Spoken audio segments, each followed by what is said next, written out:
Hello, YouTube. My name is Aiden, and this is my review for Muv Luv Unlimited. I was about to say extra. I'm so bad at that. I always switched them around. I'm reviewing it because this is a visual novel channel, mainly. There's some gaming too, but it's mainly visual novels, hence the name Aiden Read Stuff. And we've been tackling the Muv Luv trilogy, and I've just finished Unlimited, kind of.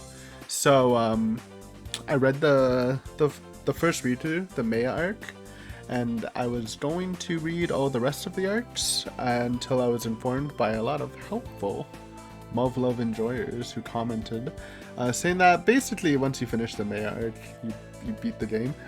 Like all the other arcs are extremely similar, unlike Extra, where there's like a lot of, like, you go into an arc and while the first half is the same, there's like it's very different by the end, kind of. There's a lot of like cool moments like that, but in this game, it's not like that. There's only like 2 change scenes, and they were right. I did the Ayamne route off camera, and like it was pretty much exactly the same. You don't even like learn that much. You don't really learn anything different. Even the ending with like Ayamne and the tiny child. I don't know if she says the exact same like line for line with the Maya. That Maya tells her child, but yeah, it's basically the same. So basically, instead of showing that and putting out videos that are kind of pointless, I just recorded the Maya arc and the Kozuki ending, because that is kind of different. And I read the Ayame route by myself, and maybe I'll read the other ones. I don't really think there's like a huge point, but why not? I don't know. I just haven't had the time to. So yeah, what did I think of Muv Luv Unlimited? Obviously, I thought it was really great. I really enjoyed myself. I think like for me going into Muv Luv, I knew it was a sci-fi series. So when I read Extra, I'm like, oh wow, this is a surprise, a very pleasant surprise. It turned, instead of like a epic sci-fi story, it's a very well made harem, high school romance, comedic story. And I was like, oh, this is sick. So like going into this one, I'm like, okay, like are aliens gonna invade? Like that was my theory. Aliens were gonna invade Earth, and then Maya like builds like mechs to protect the Earth, based on the Valdron stuff, and that's how they pop off. That was my prediction going in. But no, they Tatru gets sent to another, or to an alternative universe. And like just like that start from like the hot spring scene into the into the alternate universe was like, it was so gripping. Like the first like 2 hours were like, oh my god, dude, it's crazy in here. Like it was a really strong intro. Also they showed that Taku, like he actually had some voice lines sometimes, and it's Teichi, dude. He has the same voice actor as Teichi, which is really funny because Higurashi is also a big series on this channel that I've been reading for many years. So that was cool. But I think like just the whole diving into this alternate reality, it was probably like the best. I mean, it's the core point of this scene. Taku, it's almost like an isekai, but I guess it's technically not. I mean, he is going to another world, but he's not. I mean, it's weird sci-fi dimensional stuff that I don't really understand. But it was like a really strong aspect, seeing Taku acclimate to the situation, which is something I feel like a lot of isekai animes or stories miss out on. Like, I'm not the biggest isekai fan, to be honest, just because the market is super oversaturated, so there's like a lot of trash. No offense to anyone who's like a hardcore isekai fan. Obviously, it's the most popular genre right now, so I know people just love eating it up, and honestly, I respect it. It's just not my thing generally. But I also feel like a lot of isekai stories like don't really need to be isekais. Like they would just function normally if the character wasn't dropped into that world and it was just born into it, and it's mainly used as a way to world build kind of lazily. Like you don't have to like naturally flow in the world building. When they're isekai, they're like, oh, I'm new to this world, explain everything of what's happening to me, or you can like directly ask people. It's like it's a little less natural than the flow of a normal story. But I think one of Unlimited's strong points is I think Takuru's journey into accepting his reality was like one of the strongest showings of acclimating to like an isekai world. So I mean I really loved it, because obviously when he gets there he's like, okay, this is a dream, I'm dreaming, and you know he slowly starts realizing, okay, this is real, and he tries to accept that okay, I'm in here, I need to survive. You know, I might not be able to go back, and even though he accepts it, like he keeps saying he accepts it, like internally he's like, oh well, like he keeps going back to, well, maybe it's a dream, maybe if I die, maybe there is a way back. So like, and I think that like that struggle of really like accepting that, okay, I am in this strange world, was really well done. Because like obviously like there's times where I'm like, oh Takeru, come on, take it seriously, bro, this could be life or death, you're literally training for war. But like if you were thrust into a situation where you're like, you just woke up in another world, like obviously you'd think it would be a dream too, right? Like it's really hard to like grasp that, oh, my whole life's been turned upside down and now I'm in like in a dangerous world when I came from modern times. Like it's very hard to like accept, and they do like a very great job at showing like the differences between like the friends from Extra and the friends from Unlimited, how like, especially with the whole game guy thing, how they didn't have a proper like being constantly at war, they didn't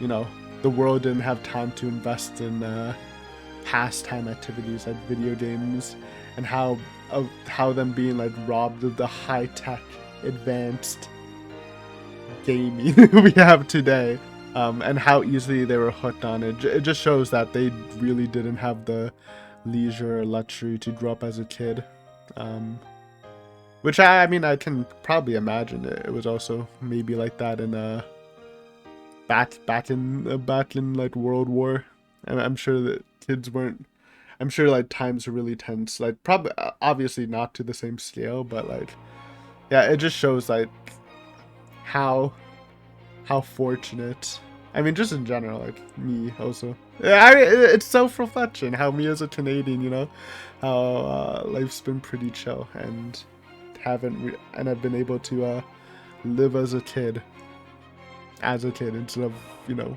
being under constant threat of death from above, literally. Actually, they don't have flying units, the betas, apparently.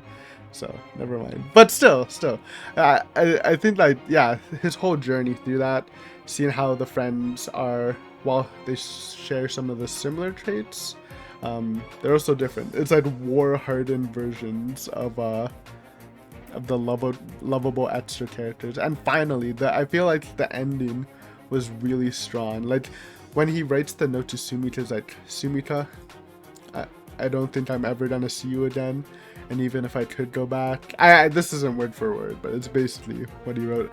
Like, even if I could go back, I don't know if I want to. I found someone I love and a cause I'm willing to die for.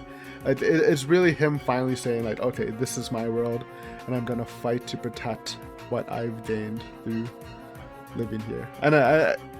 And yeah, it was a really cool journey, like that aspect. That's probably like my favorite aspect of the story. And you know, there were some, if you're talking about like just cool moments, my favorite, Tama sniping down the space station or whatever, the big fleet ship about to destroy the base. That shit was epic. I'm a big Tama fan, so seeing my sniper cat saving the whole base was based. And because like there isn't really like actual like differences in the routes, like they packed it full of like epic moments for everyone. Like obviously you got Maya and Takaru for the volcano village. That's like her epic moment. Tama sniping is hers. Mikoto saving Takaru through the test. And then Ayamne and Chizuru's is a little less epic, but you know, finally working together and winning the team simulation. So despite the variance in routes, you do get like an epic moment for each character, which is good. And it honestly kind of makes me question like, why not just make it a one route game? But I guess maybe because the formula's already there. Like, okay, we gotta make it different routes. Also, we gotta give everyone an H scene, of course. What people want, I guess. But I don't know, I feel like with how the story is, maybe they should have just went one route. But I guess it is a harem story. You can't really just say, hey, this is the protagonist for this game. Because, you know, I get it. But no, I think those are the strong points. Isekai stuff, the world building. It was just like a very like jump at you type of story, and I really felt like I was in it with Takaru, man. I was deep in the trenches. Though I do think this game does have shortcomings. I will say I actually think after pondering a bit, I think I did enjoy Extra a bit more than Unlimited. I don't even know if that's a hot take. I've been seeing people on the fence for both. I think Extra was just, I mean, obviously it has the benefit of being the first Muv Luv like property I've witnessed, so just getting acclimated to the comedy style, the epic music, the animation style, which I heavily praised in Extra. I didn't praise it here because it's the same thing. They did add some cutscenes. It's still great, but just getting that firsthand, and then just having this really well-made, again, rom-com, harem, high school comedy story with some good emotional notes, proper route usage.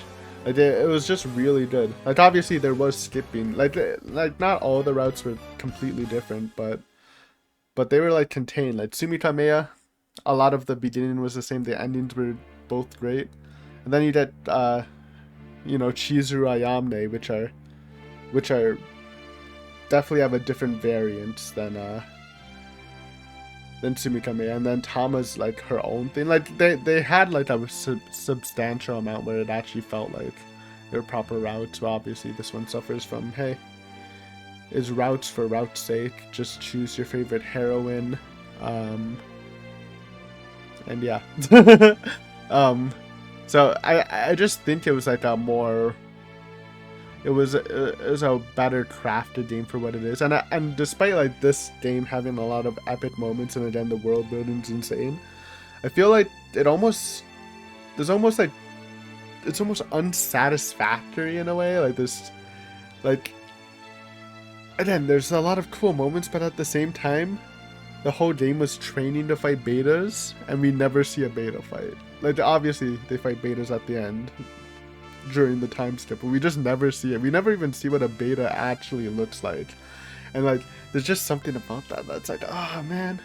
And I mean, you're supposed to feel frustration because Takaru himself was like, oh, why did we train for if they're canceling the plan, man? But I don't know, it almost feels like this game's like a prequel to Alternative, which I mean, Aiden, it literally is a prequel to Alternative. Okay, yes, I know that, but I mean, like, it almost feels like this game's just here to like get the lore down. You know, the TSF lore, how it works, what the betas are, put all the pieces down, establish a bunch of questions like, what is Kasumi? Is she Sumika? What's the brain? They hinted that Takaru was dead in this universe. Is Maya like the real like princess? Is she not a distant cousin? What's up with Ayamne's dad? What's up with Chizuru? Like they set up so many questions left unanswered, and they're like, hey, you want to know that? Find out an Alternative. Which I think is, I mean, obviously, like, it works in the sense that I am so hyped for Alternative. Obviously, people are insane. It's, I mean, some people say it's the best visual novel ever, if not one of the best. So obviously I'm super hyped. But I think like taking that approach of putting like all these questions and leaving it to alternative does kind of hamper this game in itself. Like it's like when okay, this is kind of a hot take. I'm just gonna throw it out there for like no reason. Um like for the Fate Stay Night trilogy, okay? Great series. I love it. Um I didn't enjoy the first route so much, and that's because like Fate Stay Night's known for being a very sloggy story, like a lot of exposition, but it is like really slow in the first route. And that, don't get me wrong, there's some great moments in the first route. All right, I'm not saying I hate everything about it. There's a lot of good stuff, especially towards the end. But like in the beginning, man, it's like 15 minutes of dialogue explaining how a mechanic works. It's like, okay, thanks for listening. Let's go to this other person who will literally say the same thing for 15 minutes just in his voice. And I'm like, yeah, I just learned this. I don't need to learn this anymore. But because of all that exposition, the other two routes were a lot more smoother. Obviously, they were still kind of slow, but like they basically sacrificed. It's like sacrificing the pacing to make the other routes paced better. I feel like, I mean, this is just speculation, but I feel like setting down the framework of how this world works with a lot of interesting questions on what could happen is gonna obviously boost the hype for alternative, but kind of like damper it a bit. I don't know, just the prequel feeling. So that's just my opinion. I still think it was a great game. I had a jolly good time. You know, exploring this new alternative world with Takaru, but yeah, I think I like that story a bit more. But again, despite me liking this a little less, I still think it's great and better than a decent chunk of visual novels I've read. That being said, I don't have the biggest pool, honestly, of visual novels. I'm trying to get there, okay? But what else? Okay, I guess we can do some theories of what's gonna happen in the alternative. First off, like what? I mean, I'm guessing like it's not gonna just be a sequel to Unlimited. Like it's not just gonna be like, oh, we're gonna follow Taku in the game's time on Earth. Post Alternative 5. Just because it doesn't really make sense since the ending show. Like well, like what heroine's not gonna be there? Or I mean, I guess they could all technically be there, but I don't know. I just feel like it's like there's gotta be no Cassini, no Kozuki. I feel like it's just not the setup, though it could happen. I wouldn't be that surprised, but I feel like they're gonna hit you with a. I know this sounds kind of crazy, but he's gonna go to another world where Alternative 4 works, so he's gonna help it happen. And you're like, Aiden, why do you think that? Well, one of the, you know how I said they left a bunch of questions, and this is a question I wasn't even really thinking about before like today when I was thinking about what I would say for this review, but they really never touched on why Takaru got sent to this world. We know, like it proves Kozuki's theory for her alternative 4 plan, which we don't know, but obviously it has to do with other worlds. But why did Takaru get put into this world? Since we don't know that, I can just assume it can happen again. Like, obviously, like if I had to guess, it has something to do with Sumika. I don't know what, but maybe.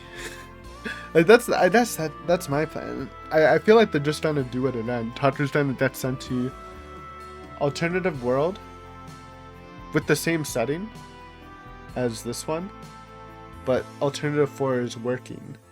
So like maybe there's differences, but you know, it's not gonna be mainly the same because again they've taken their time establishing everything. I'd be extremely surprised if he goes to another world where everything is different, then because then my whole it's a prequel thing would be wrong. Or it's like the same. I mean, or it's like a very similar world, and Takaru's like, oh my god, I got sent. Like, instead of getting doomed to Alternative 5, let me actively help Kozuki instead of just chilling with my friends, and or well, it's not chilling, they're training, but you know what I mean, and help get Alternative 4 off the ground, like maybe something like that. As for, again, what's up with Sumika and Kasumi, that's another big mystery. I don't know. It's really hard to say.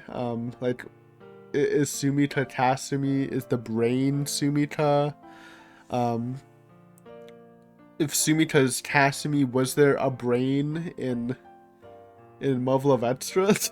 Because there it kind of annoys me. Like, not even the game. I remember in Extra there was like some sussy stuff about Sumika I said, but I honestly can't remember what it was about. Like there's some like weird shit going on that made me say like maybe she's like a robot or something.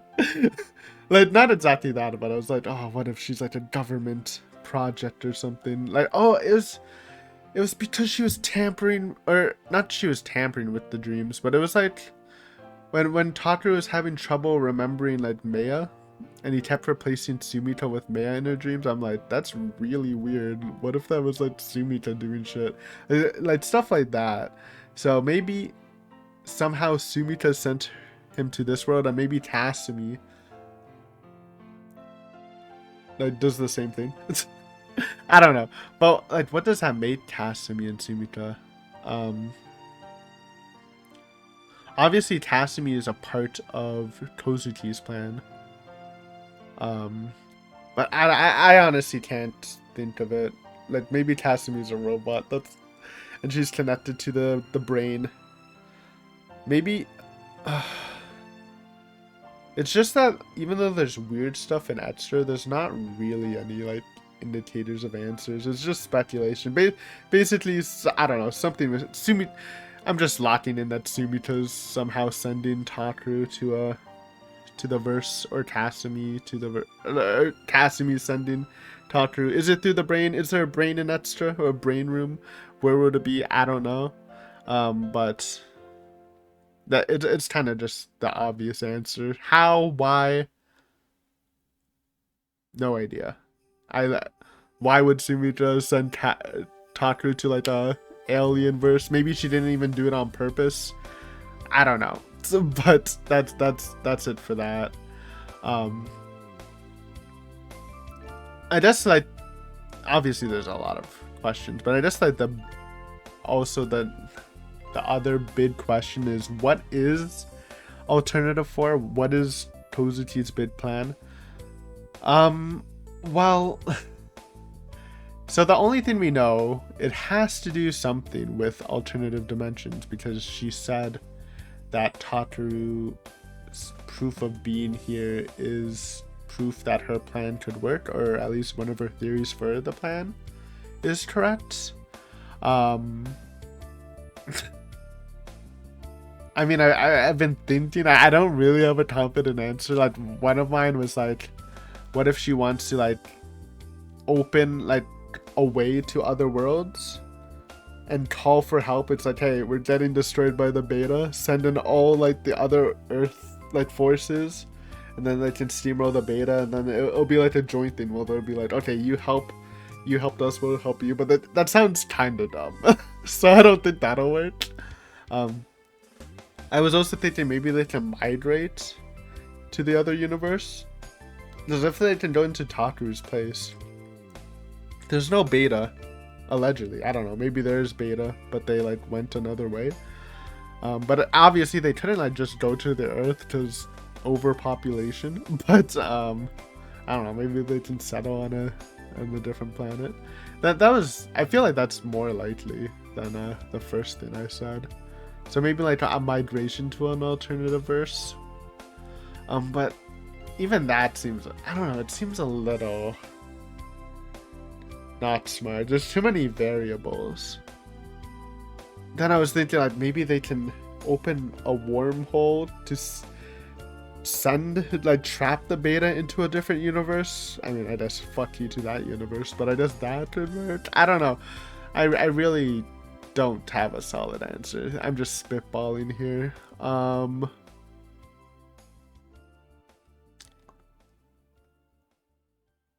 Yeah, I think that's the best I got. Recruiting from another universe, migrating to another. I shouldn't say universe. Recruiting from a different reality, migrating to a different reality, or somehow trapping the beta in a different reality. That's the closest I think that to alternative 4. Yeah, I don't have a good answer. That's my theories. I don't know. There's a lot of other small questions like, but they're not really like questions you need to theorize. Like Ayamne, the whole Ayamne situation, Maya's situation, is Taku dead situation in this verse, which the answer is yes. They're more like, hey, we're posing this question. Don't think about it, just read alternative. But anyways, I think that's it for me. I've been yapping long enough. Good yap session. Basically, Unlimited, good experience. I enjoyed myself. Very surprised with how it started and pretty happy with how it ended. But mainly, I am super happy to start our alternative. So thank you for listening to my yap session. If I missed anything or you have any specific questions about this about Unlimited, sorry, then leave a comment. I will try to explain or respond. Sorry, I'm losing it. Yeah, because I was just freeballing. So if you're like, Aiden, what did you think about the music? Which I guess I can just answer. It's great.